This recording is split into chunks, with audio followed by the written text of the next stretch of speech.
வணக்கம் வியூவர்ஸ். இன்றைக்கி நம்ம பார்க்க போகிறது கோதுமை மாவில் கொழுக்கட்டை எப்படி செய்கிறதுன்னு தான் பார்க்க போகிறோம். அதுக்கு முன்னாடி நம்ம சேனலை முதல் முறையாக பார்க்குறவங்களா இருந்தால் நம்ம சேனலுக்கு ஒரு சப்ஸ்கிரைப் பண்ணிடுங்க. பக்கத்தில் இருக்க பெல் ஐக்கானை தட்டினீங்கன்னா ஆளுங்கிற ஆப்ஷன் வரும். அதை தட்டினீங்கன்னா நம்மளோட வீடியோ உங்களுக்கு உடனுக்குடே வந்து சேரும். இப்போ வாங்க வீடியோ பார்க்கலாம். அதுக்கு ஒரு பவுலில் 2 கப்பு கோதுமை மாவு எடுத்திருக்கேன். மாவில் கலக்கிறதுக்கு ஒரு கையளவு நிலக்கடலை பருப்பு, ஒரு கையளவு பொட்டுக்கடலை சேர்த்து மிக்சி சாரில் ஒரு சுற்று எடுத்துடலாம். இந்த அளவுக்கு பருப்பருக்கே அரைச்சி எடுத்துக்கலாம். இதை ஒரு பவுலில் சேர்த்துட்டு இதை அப்படியே வச்சுருவோம். இப்போ ஒரு கனமான பாத்திரத்தில் ஒரு 150 வெல்லம் எடுத்திருக்கேன். இதில் ஒரு 1/4 டம்ளர் தண்ணி சேர்த்துக்கலாம். இப்போ இதை அடுப்பில் வச்சு காய்ச்சி எடுத்துக்கிடுவோம். இதுக்கு பதமெல்லாம் தேவையில்லை, தண்ணியாக இருந்தாவே போதும்.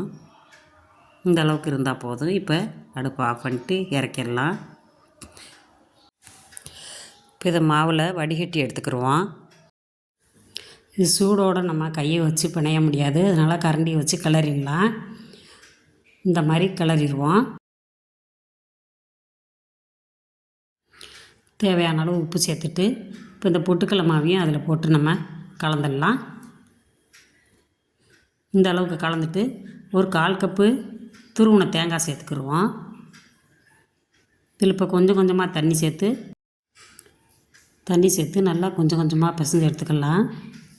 இது கட்டிவிடாமல் சப்பாத்தி மாவு அளவுக்கு நம்ம பிசைஞ்சுக்கிடுவோம்.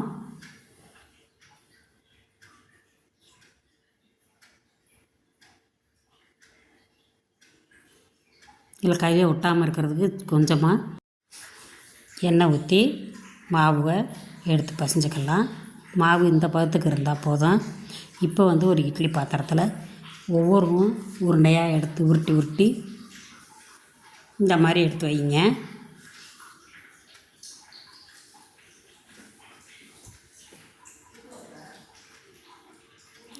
எல்லா மாவையும் இந்த மாதிரி எடுத்து வச்சுக்கலாம். இப்போ ஒரு இட்லி பாத்திரத்தில் தண்ணியை நல்லா கொதிக்க வச்சுருக்கேன். கொழுக்கட்டை பிடிச்சி வச்சுருக்க தட்டை அது மேலே வச்சு ஒரு மூடி போட்டு மூடிடலாம். இது ஒரு 3 நிமிஷம் வேக விடலாம். 3 நிமிஷம் ஆயிடுச்சு. இப்போ எடுத்து பார்க்கலாம். இப்போ லேசாக கை வச்சு பார்த்தோம்னாவே வெந்தது தெரியும். இப்போ அடுப்பை ஆஃப் பண்ணிவிட்டு கொழுக்கட்டை எடுத்துடலாம்.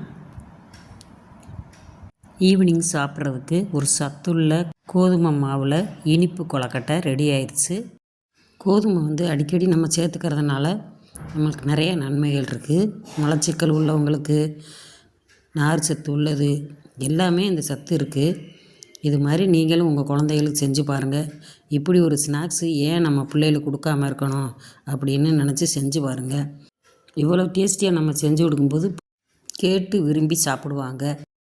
எவ்வளோ நேரம் ஆனாலும் இது சாஃப்டாக இருக்கும், கல் மாதிரி ஆகாது. நீங்களும் இது மாதிரி செஞ்சு பாருங்கள். நம்ம சேனலை மறக்காமல் சப்ஸ்கிரைப் பண்ணுங்கள், லைக் பண்ணுங்கள், ஷேர் பண்ணுங்கள், கமெண்ட்ஸ் பண்ணுங்கள். தேங்க்யூ.